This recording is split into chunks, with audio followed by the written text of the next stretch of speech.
Ang mabuting balita ng Panginoon, ayon kay San Lucas.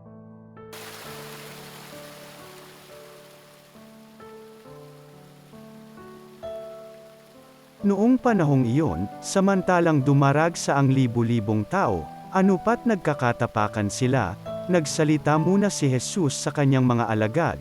Mag-ingat kayo sa lebadura ng mga pariso, ito'y ang pagpapaimbabaw. Walang natatago na di malalantad, at walang nalilihim na di mabubunyag. Anumang sabihin ninyo sa dilim ay maririnig sa liwanag at anumang ibulong ninyo sa mga silid ay ipagsisigawan.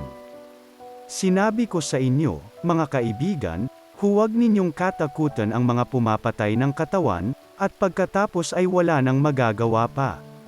Sasabihin ko sa inyo kung sino ang dapat ninyong katakutan. Katakutan ninyo yaong pagkatapos na pumatay ay may kapangyarihan pang magbulid sa impyerno.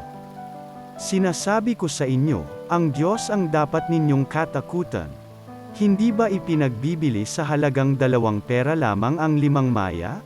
Gayunman, kahit isa sa kanila'y hindi pinababayaan ng Diyos. Maging ang buhok ninyo'y bilang na lahat. Kaya, huwag kayong matakot, higit kayong mahalaga kaysa mga maya. Ang mabuting balita ng Panginoon.